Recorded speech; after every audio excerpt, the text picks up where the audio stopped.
Welcome to Praveena's home kitchen. இன்றைக்கி வந்து egg வச்சு இந்த எக் மாஸ் எப்படி பண்ணுறதுன்னு பார்க்கலாம். இதுக்கு நான் ஒரு 4 முட்டையை வேக வச்சு எடுத்து வச்சுருக்கேன். நான் இப்போ இந்த மாதிரி பீஸ் வந்து சின்ன சின்னதாக கட் பண்ணிங்கன்னா தான் அது நல்லாயிருக்கும்.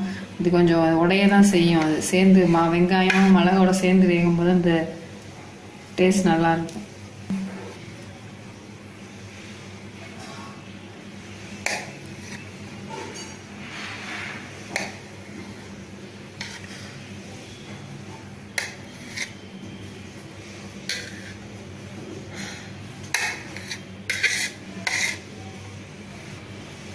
இந்த மாதிரி வேக வச்ச எக்கு ஃபுல்லாத்தையும் கட் பண்ணிக்கோங்க. இந்த மாதிரி சின்ன சின்ன பீஸாக கட் பண்ணிக்கோங்க. இதுக்கு வந்து வெங்காயம் கொஞ்சம் நிறையா போடணும். அதனால் நான் வந்து ஒரு 4 எக்குக்கு 2 பெரிய வெங்காயம் கட் பண்ணி வச்சுருக்கேன்.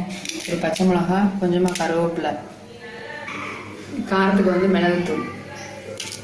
சட்டி சூடு பண்ணிவிட்டு ஒரு 2 ஸ்பூன் எண்ணெய் ஊற்றிக்கோங்க. எண்ணெய் காஞ்சதும் நம்ம கட் பண்ணி வச்சுருந்த வெங்காயம், பச்சை மிளகா,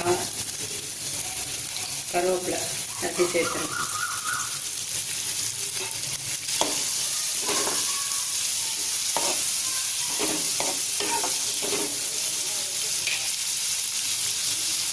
தேவையான அளவு உப்பு.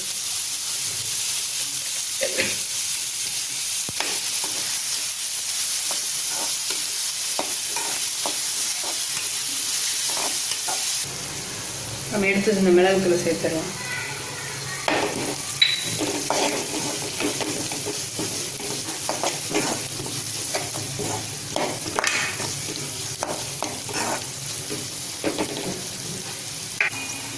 மிளகு சேர்த்து நல்லா கிளறி விட்டுட்டு கட் பண்ணி வச்சிருந்த எக்கு சேர்த்துறேன்.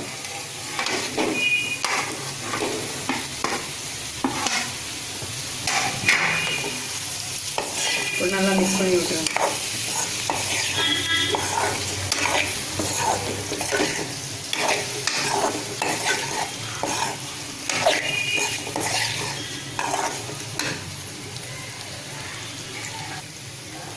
எக்கை செய்யறதுக்காக ஒரு 2 மினிட்ஸ் சிம்மில் வச்சுட்டு அப்பப்போ அந்த மாதிரி கிளறி விட்டுக்கோங்க.